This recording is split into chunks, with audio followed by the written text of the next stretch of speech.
In April 2011, a man in a gray hoodie sat down at a Tropicana blackjack table and walked away 12 hours later with $5.8 million in profit.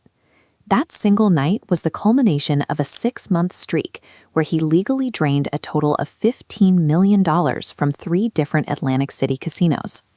State regulators investigated every hand.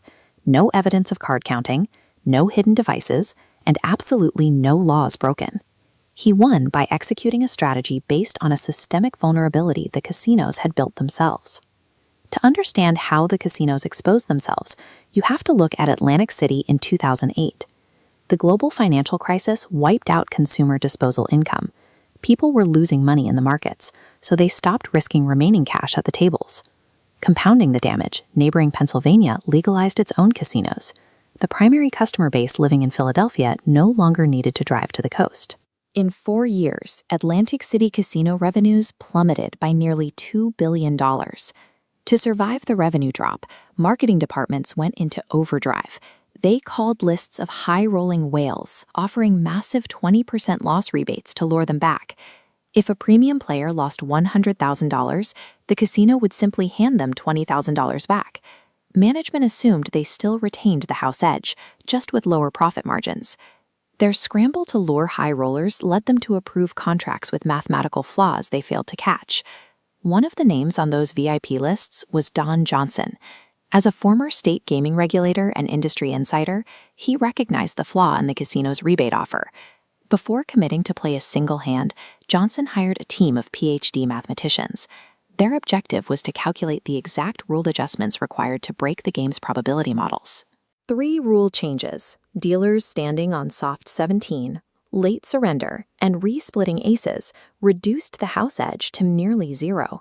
A 20% per session loss rebate and $50,000 show-up fee pushed the advantage past the 0-point line.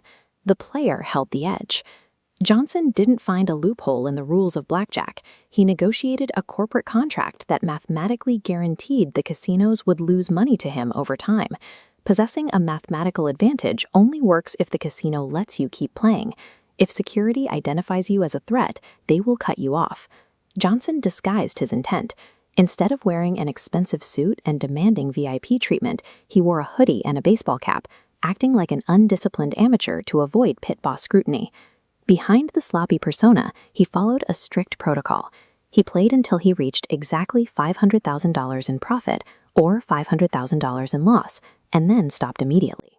This prevented the casino from winning their money back during the natural swings of variance. At the Borgata, he executed a calculated sacrifice. He intentionally played through an $800,000 losing session to build credibility, ensuring management saw him as a normal gambler who gives money back to the house. Because his contract stipulated the 20% rebate applied per session, that $800,000 loss instantly triggered a $160,000 refund from the casino.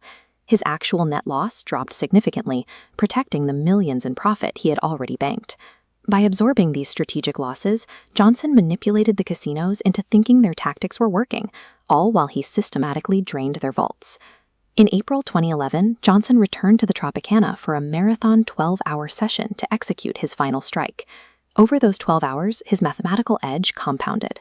The sequence peaked during a hand where he split eights, doubled down multiple times, and pulled in $400,000 in a single turn when the dealer busted on a king.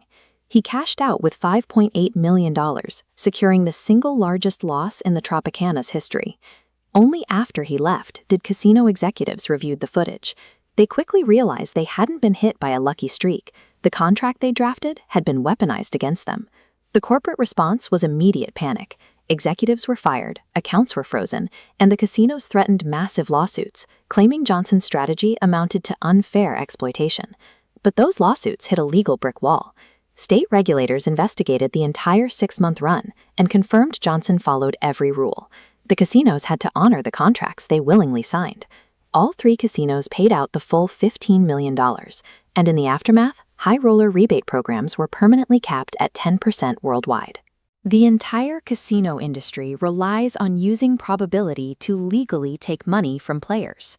John Johnson proved that when desperation overrides logic, a single player can use that exact same math to bankrupt the house.